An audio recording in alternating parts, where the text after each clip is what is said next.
Jesus, em Mateus capítulo 7, no versículo 12, ele disse: Tudo quanto que quereis que os homens vos façam, façai-vos também. Isso não é a lei da reciprocidade. Nós sabemos muito bem que este deve ser o comportamento, este deve ser a atitude de um cristão, aquele que nasceu de novo, aquele que passou nos processos da graça. O profeta ensina ou ensinou-nos que existem três procedimentos, e estes procedimentos são chamados procedimentos da graça, que é a justificação, santificação e o batismo do Espírito Santo. Muitas das vezes as pessoas dizem não, isto me faz e me paga e me faz, não tem nada a ver com isso. Na verdade, o cristão, todo que é cristão, ele precisa ter princípios educacional segundo a palavra. A palavra de Deus não é somente para nos trazer emoções de cantar na congregação, não é somente para nos trazer emoções para sair em vertigem em outros lugares, ou pregar nos púlpitos, tanto quanto que estou a fazer aqui agora. A palavra de Deus traz uma restauração emocional, restauração sentimental, restauração física. Você muda de comportamento, você ganha outra sensibilidade humana, você é restabelecido no seu estado emocional. Isto é aquilo que a palavra de Deus tem. Quando Jesus passava, a Bíblia diz, terra de Zebulun, terra de Naftali, aldeia dos gentios, o povo que jazia treva, resplandeceu-lhe a luz. Por quê? Porque estas pessoas tinham os seus hábitos e costumes. E nós sabemos que os gentios, eles tinham eles deuses. Eles adoravam tudo aquilo que a natureza proporcionava para eles. Mas, quando Jesus Cristo passou por essas regiões mais altas, ele diz, o povo que jazia em treva, resplandeceu-lhe a luz. Porque Jesus Cristo é a palavra. E a palavra, quando se depara com o homem, ele é transformador. O profeta diz, todos aqueles que se encontram com Jesus têm uma vida transformada. Vão ter um comportamento diferente. Quando se encontra com Jesus, você vai ter um comportamento que nunca tinhas, a princípio. Então vimos que, primeiramente, que aquelas pessoas que ainda persistem em viver na escuridão das trevas, a Bíblia diz que resplandeceu-lhe a luz. E Jesus disse, tudo quanto que quereis que os homens vos façam, façai-vos também. É necessário, pois, que haja um comportamento que seja puro para aqueles que são cristãos. Os cristãos têm um comportamento errado, muitas das vezes. Não quer dizer que o cristão não erra. Nós somos seres humanos e nos falhamos. Mas existe uma falha que são chamadas falhas ocasionais. Existem falhas de propósito, porque a Bíblia diz no livro dos Hebreus que todos aqueles que uma vez foram resplandecentes da luz, depois voltam a fazer as mesmas coisas voluntariamente, já não resta perdão para ele. O que acontece? Muitas pessoas fazem por livres e espontâneas vontades cometer pecados, erros, né? Porque eles querem mesmo pecar, querem mesmo cometer atos pecaminosos. O que acontece é que o que é pecado? O profeta ensina que pecados são incredulidades. Pecados são a vontade voluntária de cometer pecados, errar, mesmo sabendo que tu sabes que isso é errado. Então, muitas das vezes, quando as luzes, a luz da verdade ilumina, que é a palavra, que Cristo é a palavra, porque a palavra diz, no princípio era o verbo, e o verbo estava com Deus, e o verbo se fez carne, e o verbo habitou entre nós.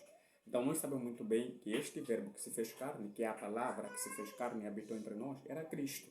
Deus manifestado na carne humana. Era Deus outra vez no meio do seu povo. Então, nós sabemos que esta palavra, quando resplandece na tua vida, você é transformado. Agora, o que acontece é que muitos cristãos, ele entendem erradamente a palavra conversão. Conversão significa transformação, mudança, de comportamento, mudança de vida, mudança de atitude. Isto é porque nós não podemos confundir somente o arrependimento com o remorso momental, que é consciente. Você sente alguma acusação temporária, que isto passa, A pessoa fornica, a pessoa mente, a pessoa se prostitui. Todos aqueles que fazem sexo fora do casamento, todos aqueles que fazem sexo fora do casamento, todos aqueles que se prostituem, todos aqueles que roubam, que mentem, que cometem falsidade, eles têm uma punição severa, têm uma punição que Deus já decretou na sua lei. Porque a palavra de Deus não falha. Você vê, quando Jesus Cristo veio na face da terra, ele andou sobre a sua palavra. Jesus nunca torceu nenhuma escritura. Um dia, no livro de Marcos, Lucas capítulo 4, a Bíblia diz que um dia ele entrou no templo e abriu uma escritura. E esta escritura esteve escrito nos pergaminhos. Ele deu um pergaminho, ele abriu o pergaminho, onde se registrava, né, as profecias, a escritura dos escribas. Ele leu o pergaminho e estava escrito o seu ministério. Porque Jesus curava, porque Jesus levantava os coxos, porque Jesus dava visão aos cegos. Então Jesus abriu aquela escritura e diz: hoje se cumpriu esta escritura.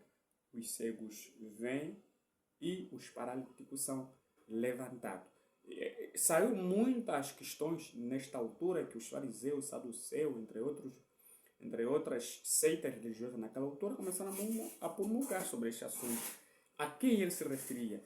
Esta escritura referia-se a Cristo, que estivera feito aqueles atos, né, que dava a ressuscitar os mortos, né, que dava a dar visão aos secos, que dava a levantar os coxos, os paralisados, os paralíticos nesta altura. Agora, o que Jesus nunca falhou e nunca falhará, porque ele é Deus na carne humana, ele andou sempre dentro daquilo que são padrões escriturísticos. Ele nunca violou nenhuma escritura.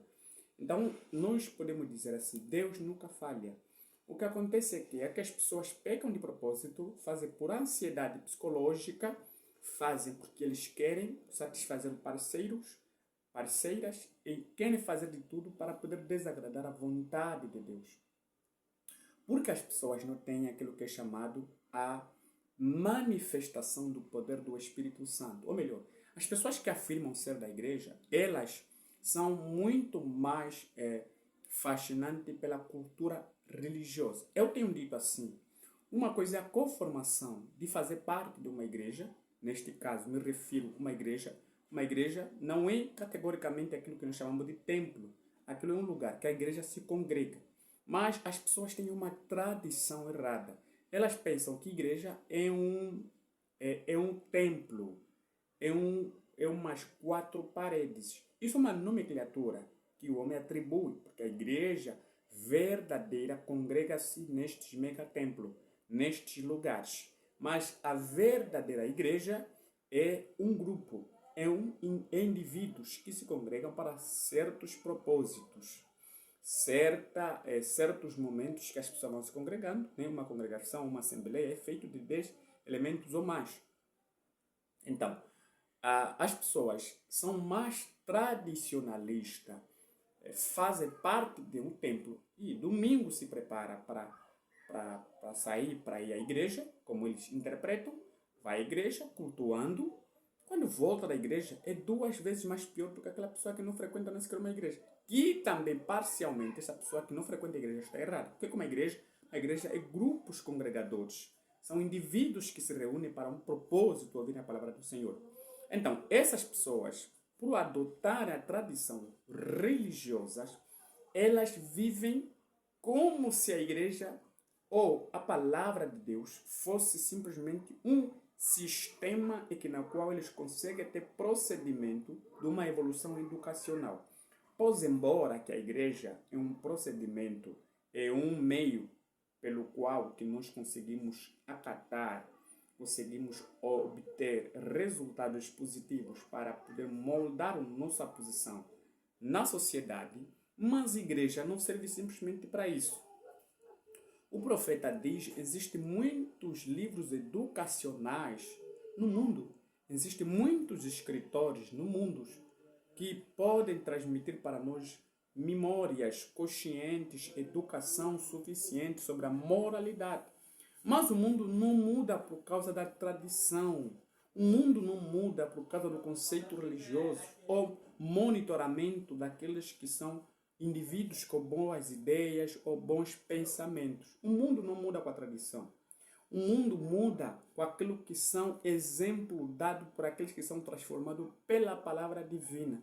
É por isso que você pode ler muitos conceitos literários, pode encontrar mentor que possam instruir você na educação moral, na educação para procedimento do processo da evolução humana. Você nunca será transformado nem mudado. Sempre vais cobiçar, sempre vais pecar, sempre vais se prostituir, sempre vais errar. Mas quando a pessoa recebe o coeficiente do Espírito Santo, você consegue ter raciocínios específicos. Quer dizer, o homem, ele anda como se fosse um animal que é um robô, por exemplo. Você é autenticado debaixo daquilo que o Espírito Santo quer sobre ti. É por isso que um homem que ele está debaixo da autoridade do Espírito Santo, esta pessoa, ela está sob os cuidados do Espírito de Deus. Você pensa, já não é mais que pensas, né? Mas é Deus pensando por você. É por isso que o apóstolo Paulo disse, irmãos, tenhamos os pensamentos de Cristo. Nós temos que ter os pensamentos de Cristo. Nós temos que andar como Cristo. Nós despertamos como os Cristos. Nós andamos como os Cristos. Nós vivemos como Cristos. Então, nós conseguimos ter a habilidade, um sobretítulo, que somos Cristos. Todos aqueles que são cristãos são Cristos, né? Porque a palavra Cristo quer dizer ungido. E nós somos ungidos por um Espírito sobrenatural, que é Espírito Santo. Então, após estes processos do novo nascimento, da santificação, nós passamos por este processo que é o batismo do Espírito Santo. Então, quando a Bíblia diz, buscai-me, me achareis quando buscarem-me de todo o vosso coração, isto significa que as pessoas que são transbordadas, transformadas, elas conseguem encontrar como mentor o Espírito Santo. O Espírito Santo não é a terceira pessoa da Trindade. O Espírito Santo é a pessoa da divindade. É um ser. E esse ser não é o terceiro ser da divindade. Não existe três deuses. Existe somente um Deus, mas com três manifestações. É por isso que as pessoas nunca tiveram sucesso, por lhes faltar o conhecimento da verdade. Nós precisamos converter-se. E a conversão, que é uma transformação, nós precisamos não somente emendar, mas nós temos que ter princípios que são verdadeiramente reais. Então, eu quero dizer que você precisa preparar-se, né? Encontrar princípios, encontrar revelações, encontrar aquilo que são chamado revelação divina. É por isso que o arrependimento, que começa com o arrependimento, que são os três processos da graça, justificação, santificação e batismo do Espírito Santo. Mas primeiro você precisa, primeiro passo a dar é ouvir a palavra. Após você ouvir a palavra, você entra na fase do arrependimento. Por que o arrependimento? Porque você reconhece, segundo a sua vida, né, sua vida natural, você vai analisando com aquilo que Deus queira, aquilo que Deus exige de um homem, você vai ver que você tem falhado o suficiente. Então Deus pede para essas pessoas que reconhecem as suas falhas. Você não tem andado honestamente, não tem sido sincero com as pessoas que você convive com ele, não tem sido honesto com Deus, tuas obras são erradas. Então você volta para Deus e reconhece as tuas falhas. Então este é o princípio do arrependimento. O arrependimento é esse, mudança de vida, mudança de pensamentos, mudança de comportamento, mudança de atitude, mudança. E isto tudo trará resultado para a tua vida cristã. Então, não é simplesmente fazer parte de uma congregação, e isto é muito normal. Não é fazer parte de uma igreja, isso é muito normal, mas o cristão não é identificado por estas características. O cristão é identificado, primeiramente, ele tem que ser cristão, né? Após isso, ele pode frequentar igreja pode fazer aquilo e aquilo mais, aquilo mais. Isto sim identificará uma igreja verdadeira. Por isso, Deus possa estar contigo, Deus possa iluminar os teus passos. Volte outra vez na palavra, continue sendo cristão, viva uma vida cristã genuína, livre-se do pecado, porque o pecado te levará na perdição, o pecado trará resultados negativos na tua vida, você terá problema em todos os aspectos, né? Não me refiro simplesmente a problemas humanos, mas problemas espirituais, problemas que vão te atingir o suficiente. O mal, você abrirá a porta para os espíritos das regiões celestiais, que são os demônios.